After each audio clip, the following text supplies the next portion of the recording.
Saudi Arabia, Qatar, Kuwait, Bahrain എന്നീ പരമ്പരാഗത American സഖ്യകക്ഷികൾ വാഷിംഗ്ടണുമായുള്ള തങ്ങളുടെ ദീർഘകാല ബന്ധം പുനഃപരിശോധിക്കാൻ നിർബന്ധിതരാകുകയാണ്.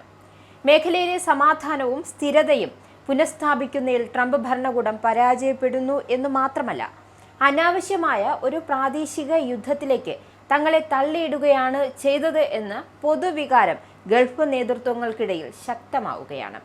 പശ്ചിമേഷ്യൻ ഭൗമരാഷ്ട്രീയത്തിൽ പതിറ്റാണ്ടുകളായി തുടരുന്ന സന്തുലിതാവസ്ഥയെ തീർത്തും അട്ടിമറിക്കുന്ന സംഭവ വികാസങ്ങളാണ് അടുത്തിടെ പുറത്തുവരുന്നത്.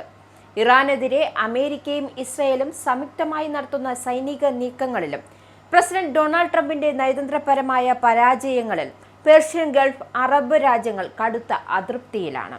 യുണൈറ്റഡ് അറബ് എമിറേറ്റ്സ് ഫെബ്രുവരിയിൽ ഇറാനുമേൽ അടിച്ചേൽപ്പിക്കപ്പെട്ട അമേരിക്കൻ ഇസ്രയേൽ യുദ്ധം മേഖലയിലെ സുരക്ഷാ അന്തരീക്ഷത്തെ സങ്കീർണമാക്കി. ഈ ആക്രമണം പ്രകോപനരഹിതവും നിയമവിരുദ്ധവുമാണ് എന്നാണ് അന്താരാഷ്ട്ര നിരീക്ഷകരും പ്രാദേശിക ഉദ്യോഗസ്ഥരും വിലയിരുത്തുന്നത്.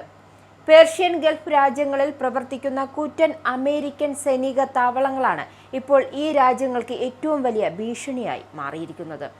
ട്രംപ് തുടക്കമിട്ട യുദ്ധത്തിന്റെ പ്രത്യാഘാതങ്ങൾ തങ്ങളാണ് അനുഭവിക്കുന്നതെന്ന് ഒരു ഉയർന്ന ഗൾഫ് ഉദ്യോഗസ്ഥൻ വാഷിംഗ്ടൺ പോസ്റ്റിനോട് വ്യക്തമാക്കി.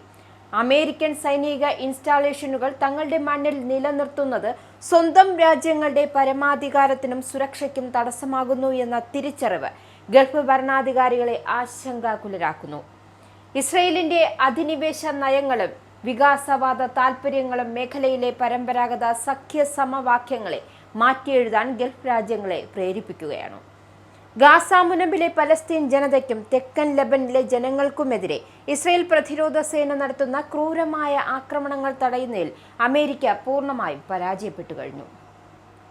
ഇസ്രയേൽ ഉയർത്തുന്ന പുതിയ സുരക്ഷാ വെല്ലുവിളികളെ പ്രതിരോധിക്കാൻ അമേരിക്കൻ നയതന്ത്രം പര്യാപ്തമല്ല എന്നത് കണ്ടതോടെ ഈ രാജ്യങ്ങൾ ബദൽ സുരക്ഷാ ക്രമീകരണങ്ങളിലേക്ക് ശ്രദ്ധ തിരിക്കുകയാണ്.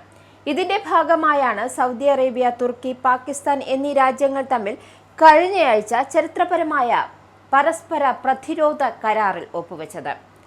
പശ്ചിമേഷ്യൻ സുരക്ഷയിൽ അമേരിക്കയുടെ ഏകാധിപത്യത്തിനുള്ള വ്യക്തമായ സൂചനയായി ഈ ത്രിരാഷ്ട്ര സഖ്യം വിലയിരുത്തപ്പെടുന്നു. ട്രംപിന്റെ വിദേശ നയം പ്രവചനാതീതവും അസ്ഥിരവുമാണ് എന്ന വിമർശനം ആഗോളതലത്തിൽ തന്നെ ഉയരുന്നുണ്ട്. യുറേഷ്യ ഗ്രൂപ്പിലെ middle east and north African practice director Firas Maksad ചൂണ്ടിക്കാണിക്കുന്നത് ഇതാണ്.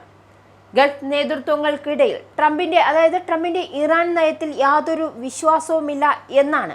ട്രംപിന്റെ തീരുമാനങ്ങൾ അനിയന്ത്രിതവും പ്രവചന അതീതവുമാണ്. അമേരിക്കയും ഇറാനും തമ്മിലുള്ള നയതന്ത്ര ചർച്ചകളെ കൃത്യമായി കൈകാര്യം ചെയ്യാൻ ട്രംപിനെ കൊണ്ട് കഴിയുന്നില്ല. ഭീഷണികൾ മുഴക്കുകയും പിന്നീട് അത് തിരുത്തുകയും ചെയ്യുന്ന അദ്ദേഹത്തിന്റെ രീതി പ്രൊഫഷണൽ നയതന്ത്രത്തിന് ഒരിക്കലും നിരക്കുന്നതല്ല. തങ്ങളുടെ സമ്മതമില്ലാതെ തങ്ങളെ ഒരു വലിയ യുദ്ധത്തിലേക്ക് വലിച്ചിഴച്ചതിൽ പ്രാദേശിക നേതാക്കൾ വഞ്ചിക്കപ്പെട്ടതായി പറയുന്നു.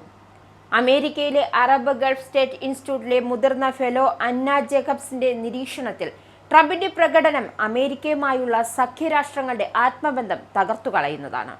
അമേരിക്കയുമായുള്ള ദീർഘകാല തന്ത്രപരമായ ബന്ധങ്ങൾ പുനർവിചിന്തനം ചെയ്യാൻ ഗൾഫ് രാജ്യങ്ങൾ നിർബന്ധിതരാകുകയാണ്. മേഖലയിലെ സമാധാനം കൈവരിക്കുന്നതിന് പകരം കൂടുതൽ രാജ്യങ്ങളെ അനാവശ്യ സംഘർഷങ്ങളിലേക്ക് വലിച്ചിഴയ്ക്കാനാണ് അമേരിക്കൻ നയം കാരണമാകുന്നത്. അമേരിക്കയുടെ വിദേശ നയം സഖ്യകക്ഷികളുടെ സുരക്ഷ വർദ്ധിപ്പിക്കുന്നതിനു പകരം അവരെ കൂടുതൽ അപകടകരമായ അവസ്ഥയിലേക്ക് എത്തിച്ചിരിക്കുന്നു എന്നും ജേക്കബ്സ് പറയുന്നു. ഫെബ്രുവരിയിലെ യുദ്ധാരംഭത്തിനു ശേഷം ഇറാനിയൻ അടിസ്ഥാന സൗകര്യങ്ങൾക്കു നേരെ അമേരിക്ക നിരന്തരം ആക്രമണങ്ങൾ നടത്തിവരികയാണ്. ഇതിനു മറുപടിയായി മിഡിൽ ഈസ്റ്റിലുടനീളം അമേരിക്കൻ സൈനിക താവളങ്ങൾക്ക് നേരെ ഇറാൻ സായുധ സേന ശക്തമായ പ്രതികാരാക്രമണങ്ങൾ അഴിച്ചുവിടുകയാണ്. ഇത് മേഖലയിലെ വ്യോമ നാവിക ഗതാഗതത്തെ സാരമായി ബാധിച്ചിരിക്കുന്നു.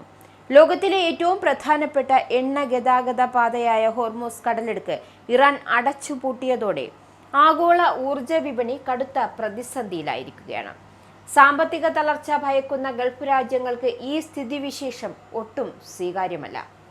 പശ്ചിമേഷ്യൻ സമാധാനവും സുസ്ഥിരതയും കൈവരിക്കാൻ ട്രംപ് ഭരണകൂടത്തിന് കീഴിലുള്ള അമേരിക്കയ്ക്ക് കഴിയുന്നില്ല എന്ന നിഗമനത്തിലാണ് ഗൾഫ് അറബ് രാജ്യങ്ങൾ എത്തിച്ചേർന്നിരിക്കുന്നത്.